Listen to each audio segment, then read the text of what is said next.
Hello, this is Ninja Lawar Kolek on Lightcast TV. We are currently watching the ordination of Peter Kimani. Yes, Bishop Peter Kimani, Yeah, right? yeah. Yeah, so look at the faces of the leadership of the country, Kenya. The event has been braced with the former president of the Republic of Kenya, uh, Uhuru Kenyatta, the fourth.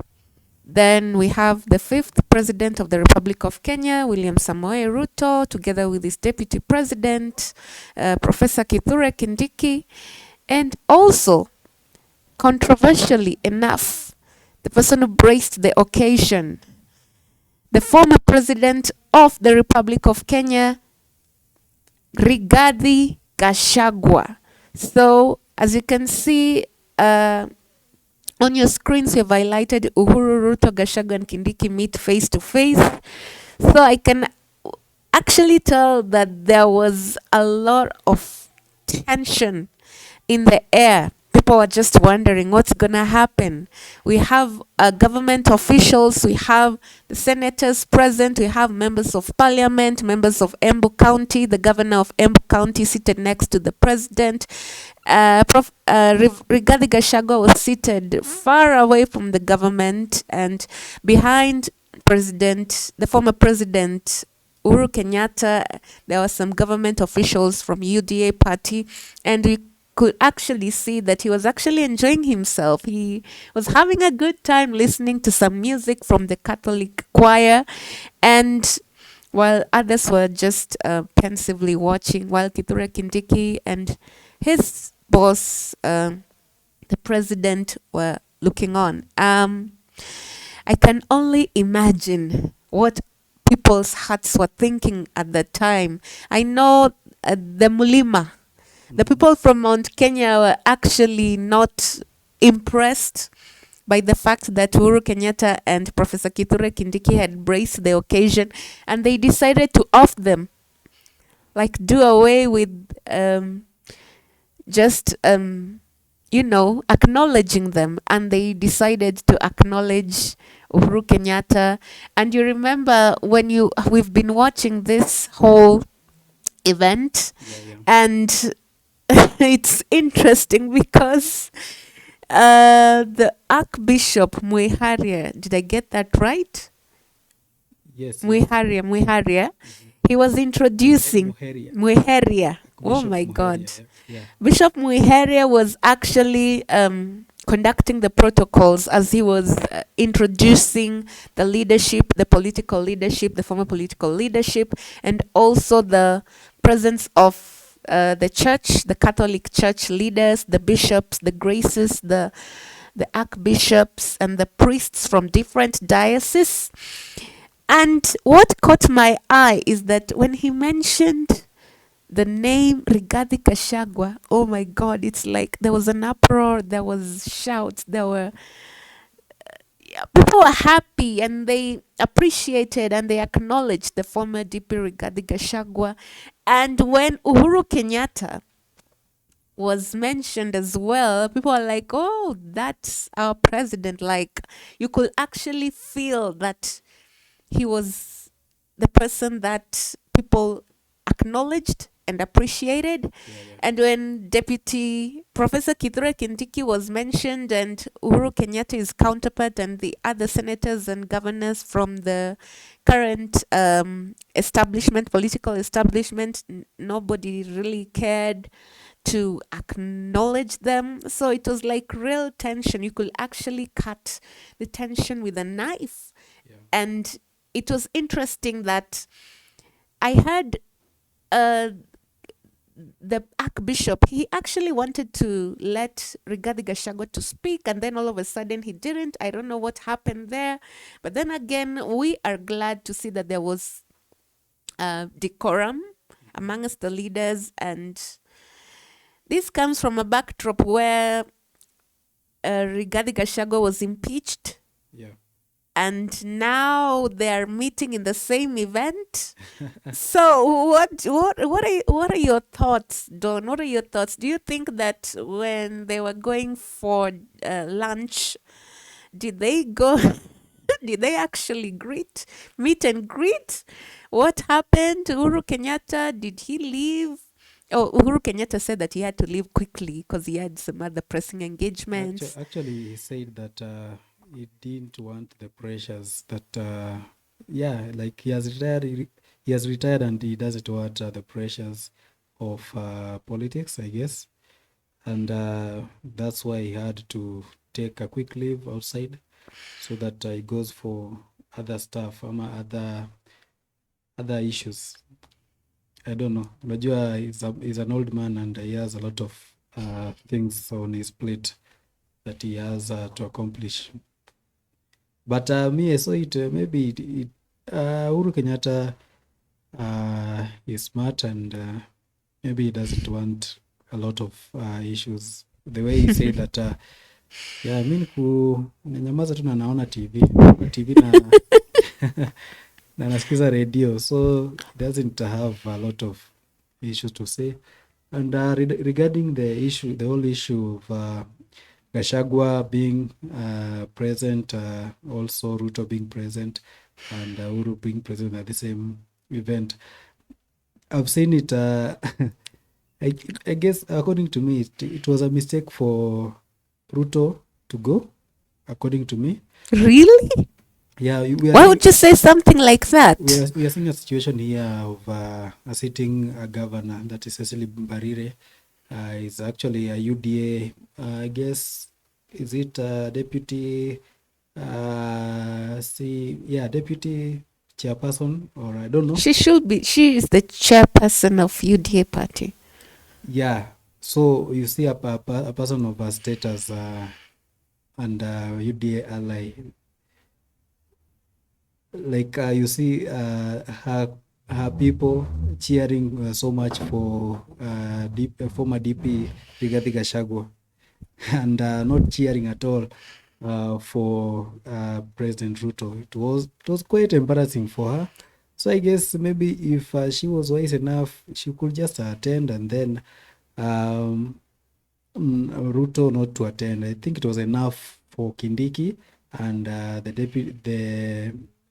the governor to be present.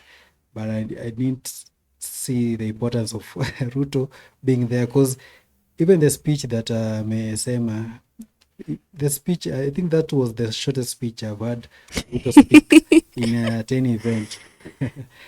Like, the event wasn't his. Tensions were high. Yeah, the event generally haikuwa yake, event haikuwa yake kabisa. I think as much as Gachagua did speak, the event was his. And then this essence of giving Kindiki the seat of the deputy president was meant maybe to counter, maybe to ease that tension and to retain the Mount Kenya as the Kenya Kwanza king, the Kenya Kwanza stronghold. But it is failing terribly, because we expected maybe Kindiki to be celebrated in Embu. So they say that Meru and Embu belong to the east. Yeah, exactly. East of Mount Kenya. Mm-hmm. So I expected a lot of celebration, but it was quite the opposite. And then when you see even the posture of Kindiki while delivering his speech, he wasn't quite confident. He was a bit shaken, a bit beaten, and ni kama alikuwa nasikia baridi, which he wasn't supposed to be securing. And yeah, so it was quite interesting for like the event today, I think. And then the issue here, like I think Gachagua confirmed late that he will be attending the event.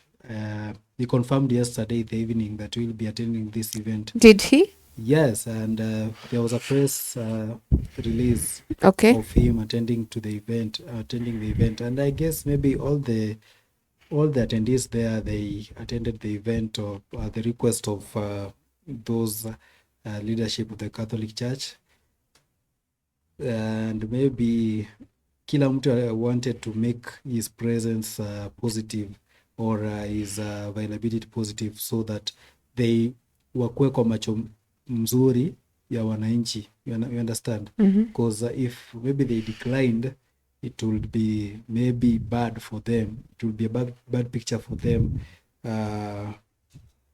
kwa wananchi. So I don't know. I don't know if maybe the target that Ruto had, or the mission that Ruto wanted to accomplish in this event, I don't know if according to him it has come to pass, but according to me, it has failed terribly. Unless, what do you think? I agree, because if he had any mission to accomplish in Embu County through coming to that event of ordination of Bishop Peter Kimani, then it really failed terribly, because even the presence, the fact that he braced the occasion, just like you said, him and Professor Kithure Kindiki, it felt like they were in the wrong place. The event was not about them. This was not about Ruto. It was not about Kindiki. It was about the ordination. It was about the Catholic bishops. It was about the members of the Catholic diocese in Embu County finally accepting to be under the leadership of the new bishop who has been ordinated, who's been ordained, Peter Kimani. And so if he had any political scores to settle in front of any of the political class like Uhuru or Rigathi Gachagua, then there's no way he could do that, because you remember the Archbishop who was moderating the event, he was very clear, and he said, in this event we will not entertain any political talks, and therefore he simmered the temperatures down. So that means that if anybody had plans to try and castigate or try to outdo another person in matters politics, in matters development, in matters public interest, then those temperatures were simmered down. And I think that was wisdom on the part of the Archbishop, and I think that was a good thing, because this was as a very, very sacred ceremony, and it did not need any of those political temperatures being flared again, seeing that the people of Mount Kenya County were hurt by the impeachment of DP Rigathi Gachagua. I also liked what Uhuru Kenyatta said. You know, Uhuru Kenyatta now is like the father of the nation. He was the former president of Kenya. And so when he speaks, he has this ability to advise even the members of the leadership, because he's been there and he knows the current president and how he works and how he takes, because he's worked with him for the past 10 years. And so he's trying to simmer down the political temperatures and trying to tell the leadership, the political leadership, that the most important thing for the Kenyans right now is for the leadership to unite and work together for the common good of the common wananchi. And in remembrance to what Uhuru Ruto said when it comes to the UDA manifesto, that the common wananchi is going to benefit soon as he enters the leadership of being the presidency, but that is yet to be seen as per the mindset and the thoughts of the people. Yeah. So I guess of late we've seen Ruto avoiding to go to the Mount Kenya region. Yeah, especially for those church services that he have Yeah. that he used to he always attend to. He always attends. So but like the last couple of Sundays, we have seen, yes, the church shifted to the western Mount Kenya region to the western region. Oh my. So I guess maybe he was just avoiding the shame that he has undergone today. Bear in mind that this is not like a deep Mount Kenya region. We can say it. No, it's not. It's not actually deep. Let's just put it direct. It's not a Kikuyu region. It's not Kikuyu, Embu. And the response has been this way. Can you imagine? Now he goes to place like Nyeri. Nyaga and Nyeri, and Kiambu. I don't even want to What do you imagine. think will happen? I think like he has a amekubali that amelose our watu, according to me. Do you think so? Yeah, I think he has accepted that amewalose, unless he has another plan or another strategy to capture them back. Mi kulingana na mimi, he has accepted that amelose na anajaribu kutafuta other means ya ku win kura or to get that those votes coming 2027. So I guess, I don't know, because we saw last there was just a couple of days ago, we saw Nyeri Town MP being heckled and chased away by his own constituents, and that MP is a member of, is a strong Strong, staunch supporter of Uhuru, yeah, of President Ruto. Yeah, and actually we've seen even you remember the time of during that process of impeaching the DP, we saw in the Kikuyu constituency, that is Kimani Chungwa's constituency. Oh my. You see, there were these public participation that were organized, being organized in the local, now in the constituency level, and each and every MP was supposed to organize his meeting so that they get views from wananchi on impeachment of DP Gachagua. And actually, Ichunga was nowhere to be seen. So I guess I don't know. Maybe their plan, because someone like Ichungwa, for example, I see maybe is someone that's planning another issue or another strategy to get back into government come 2027, because I don't think if he'll be able to get into government through being senator or being MP or being any elected position. I don't think so. So but I hear that he has done he has developed his constituency. He has someone, I had my friend from there who says that Kimani Ichung'wah has brought development, but in the ears of Kenyans, development isn't an issue. You can bring development, but if you are against the person that wananchi wants, that's just another issue. Because you remember the case of Tuju?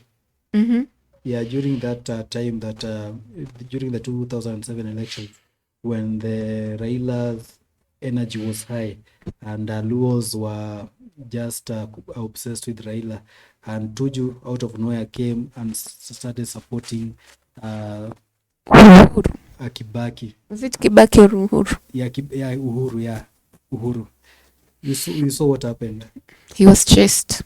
He was chased, and like, I don't know, the obsession with the Kenyans, they rather choose someone that is in that they want. They rather choose someone that they want than someone that is bringing development.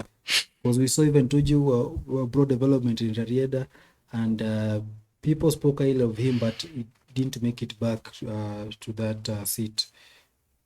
Maybe if we could look at it this way, from what you've said, it seems that the Kenyan electorate value loyalty above just working and not thinking about the other person or being loyal to the person who was there before in matters to do with leadership. Like, for me, maybe if I could put it this way, okay, the government, being President Ruto, had planned, schemed, and connived to impeach Ruto from the get-go. And so he ordered the members of parliament to come up with the motion of impeachment of the former deputy president, Rigathi Gachagua, of which it passed to the Senate.